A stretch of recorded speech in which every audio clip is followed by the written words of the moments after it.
পুরুলিয়া বেশ কয়েকবার ঘুরতে গেছি, কিন্তু কোনোবারই সেভাবে ইউটিউবে ভিডিও বানিয়ে ছাড়িনি। হ্যাঁ, ইনস্টাগ্রামে কয়েকটি বিক্ষিপ্তভাবে ছোটো ছোটো রিল বানিয়ে দিয়েছিলাম, সেগুলো নেহাত খেয়ালের বশে। ব্রততী দত্ত নাম দিয়ে সার্চ করে আপনারা রিলগুলো দেখতে পারেন।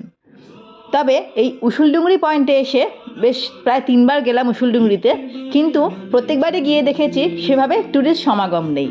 এটি একদমই একটি অফবিট লোকেশন, তাই এই স্টিল ফটোগুলো দিয়েই একটি ভিডিও বানিয়ে ইউটিউবে ছাড়লাম, যাতে আমার মতো যারা ভ্রমণ পিপাসু আছেন তারা এখানে ঘুরতে গিয়ে এখানকার প্রকৃতির শোভা উপভোগ করতে পারেন।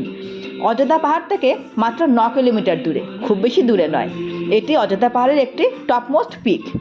সূর্যাস্তের সময় এখানে পাহাড়ের কোলে মেঘ নেমে আসে, পাহাড়ের রঙের খেলা দেখতে পাবেন।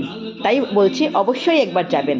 আর পাহাড়ের ওপর থেকে দেখতে পাবেন জঙ্গলের ফাঁকে ফাঁকে এই পায়ে চলা রাস্তা বহুদূর চলে গেছে, যেন অজানার পথে নিয়ে যায়।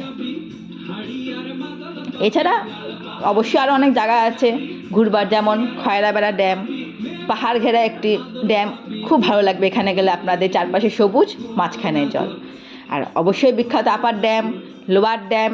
এবং আপার ড্যাম থেকে যখন লোয়ার ড্যাম যাওয়ার পথে আরেকটি ড্যাম চোখে পড়বে আপনাদের, সেটি হচ্ছে লহরিয়া ড্যাম, যেখানে আছে বিখ্যাত লহরিয়া শিব মন্দির, অত্যন্ত জাগ্রত। এই ছবিটি আপার ড্যামের রাতের শোভা। এই ছবিটি তুর্গা ফলসের। কয়েকটি প্রায় 70-72টা সিঁড়ি, তবে বেশ খাড়া, নেমে যেতে পারেন। এই ছবিটি চরিদা ভিলেজের, অর্থাৎ মুখোশ গ্রামের। এই ছবিটি পাখি পাহাড়ের। সবুজের মাঝখানে এমন একটি পাহাড় যেখানে প্রকৃতির খেয়ালে কিছু পাখির ছবি আঁকা হয়ে গেছে। এই যে লহরিয়া ড্যামের ছবি।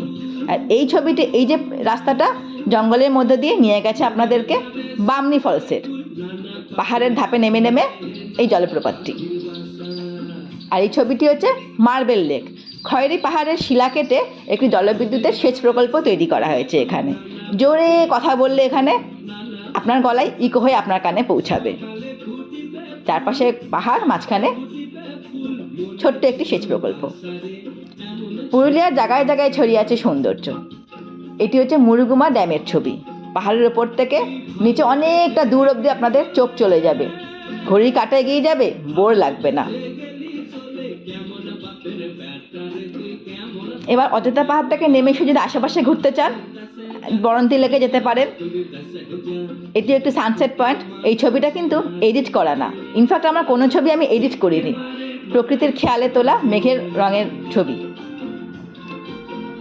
গড় পঞ্চকোট রাজাদের তৈরি করা এখানে, যদিও ধ্বংসাবশেষই এখানে শুধু দেখতে পেয়েছি। জয়চণ্ডী পাহাড়, অর্থাৎ এই সেই বিখ্যাত পাহাড় যেখানে হীরক রাজার দেশের শুটিং হয়েছিল। পাহাড়ের সিঁড়ি বেয়ে, প্রায় 200টার মতো সিঁড়ি বেয়ে ওপরে উঠে দেবী মায়ের এই মন্দির।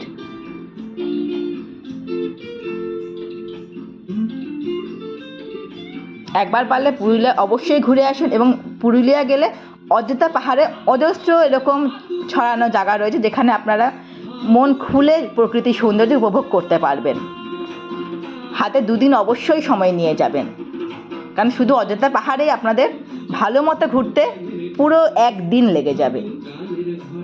আর আমার বিনীত অনুরোধ, আমার এই চ্যানেলটি আপনাদের ভালো লাগলে অবশ্যই সাবস্ক্রাইব করে আমাকে উৎসাহ দেবেন। এবং আমার কথা দেওয়া রইল, নেক্সট টাইম পুরুলিয়া গেলে অবশ্যই ভিডিও বানিয়ে আপনাদের জন্য আমি ইউটিউবে দেবো।